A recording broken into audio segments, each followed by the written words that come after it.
আসসালামু আলাইকুম বন্ধুরা, আশা করি আপনারা সকলেই ভালো আছেন। তখন ছিল পবিত্র রমজান মাস। সমগ্র মদিনাতে তখন চলছে মুসলমানদের রোজা রাখার বিশাল তোড়জোড়। আল্লাহর মনোনীত বিধান অনুসারে আজ হযরত আলী রাদিয়াল্লাহু, হযরত ফাতিমা রাদিয়াল্লাহু এবং হযরত হাসান এবং হোসেন রাদিয়াল্লাহু তাআলা আনহু রোজা রেখেছেন। সারাদিন নানান ব্যস্ততায় ওনাদের দিন অতিবাহিত হয়ে গেল। যখন বিকেল গড়িয়ে সূর্যাস্ত হওয়ার উপক্রম হলো, তখন হযরত ফাতিমা রাদিয়াল্লাহু তাআলা আনহা গৃহে প্রবেশ করলেন এবং যত আটা মজুদ ছিল তা দিয়ে তিনি 4টি রুটি তৈরি করলেন।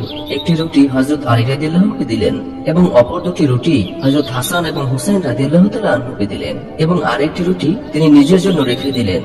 যখন মসজিদে হযরত বিলাল রাদিয়াল্লাহু তাআলা আনহু আযান দিলেন, তখন হযরত আলী রাদিয়াল্লাহু ও পরিবারের সকলে নিজেদের রুটি দিয়ে ইফতারি শুরু করলেন। যখন হযরত ফাতিমা রাদিয়াল্লাহু তাআলা আনহা অর্ধেক রুটি খেয়ে সমাপ্ত করলেন, তখন বাকি রুটি তিনি নিজের আঁচলে বেঁধে ফেললেন। এই দৃশ্য দেখে হযরত আলী রাদিয়াল্লাহু তাআলা আনহু হযরত ফাতিমা রাদিয়াল্লাহু তাআলা আনহাকে উদ্দেশ্য করে বললেন, তুমি তো মাত্র অর্ধেক রুটি খেলে, তোমার কি কোনো খিদে নেই? হযরত হাসান এবং হুসাইন রাদিয়াল্লাহু তাআলা আনহু এই দৃশ্য দেখে তারাও তার মাকে প্রশ্ন করলেন। তখন জবাবে হযরত ফাতিমা রাদিয়াল্লাহু তাআলা আনহা বললেন, যখন আমি রুটি খাচ্ছিলাম তখন হঠাৎ করেই আমার আব্বাজানের কথা মনে পড়ে গেল। যদিও এখানে আমরা বসে ইফতারি করছি, এমনও তো হতে পারে যে অন্যদিকে আমার আব্বাজান না খেয়ে আছেন। আমি আমার আব্বাজানকে ক্ষুধার্ত অবস্থায় রেখে কিভাবে পেট ভরে খেতে পারি? একথা বলে হযরত ফাতিমা রাদিয়াল্লাহু তাআলা আনহা রাসূল সাল্লাল্লাহু আলাইহি ওয়াসাল্লামের বাড়িতে পৌঁছালেন। তখন তিনি দেখলেন রাসূল সাল্লাল্লাহু আলাইহি ওয়াসাল্লাম মাগরিবের নামাজ পড়তে মসজিদে চলে গিয়েছেন। তিনি তখন তার আব্বাজানের অপেক্ষায় ঘরের দরজার সামনে দাঁড়িয়ে অপেক্ষা করতে লাগলেন। যখন নামাজ শেষে নবীজি সাল্লাল্লাহু আলাইহি ওয়াসাল্লাম ফিরে এলেন, তখন তিনি দেখতে পেলেন যে তার আদরের কন্যা হযরত ফাতিমা রাদিয়াল্লাহু তাআলা আনহা ঘরের দরজার সামনে দাঁড়িয়ে আছেন। তিনি তার কন্যাকে উদ্দেশ্য করে বললেন, আজ হঠাৎ এই সময়ে তুমি ঘরের বাইরে দাঁড়িয়ে আছো কেন? এরপর রাসূল সাল্লাল্লাহু আলাইহি ওয়াসাল্লাম ওনার কন্যাকে নিয়ে গৃহে প্রবেশ করলেন।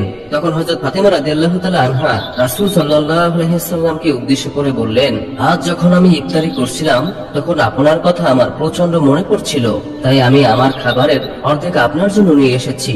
কথা শুনে রহমতের নবী দু চোখের পানি ছেড়ে দিয়ে বললেন, তুমি আজ আমার জন্য খাবার নিয়ে এসে অনেক উপকার করেছো।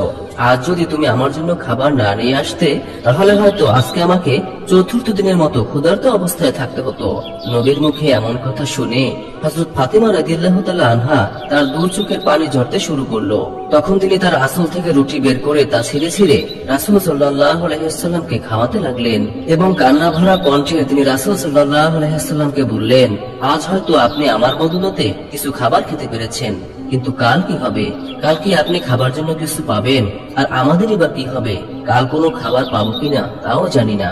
এমন কথা শুনে রাসূল সাল্লাল্লাহু আলাইহি ওয়াসাল্লাম তার কন্যা হযরত ফাতিমা রাদিয়াল্লাহু তাআলা আনহাকে বললেন, মা, বেশি বেশি ধৈর্য ধারণ করো, কারণ এই ধৈর্য ধারণের জন্য মহান আল্লাহ তাআলা আমার গুনাহগার উম্মতদের ক্ষমা করে দেবেন। সুবহানাল্লাহ। আল্লাহ তাআলা আমাদের সকলকে বোঝার মতো তৌফিক দান করুন, আমিন। প্রিয় দর্শক, আজকের ভিডিওটি এই পর্যন্তই।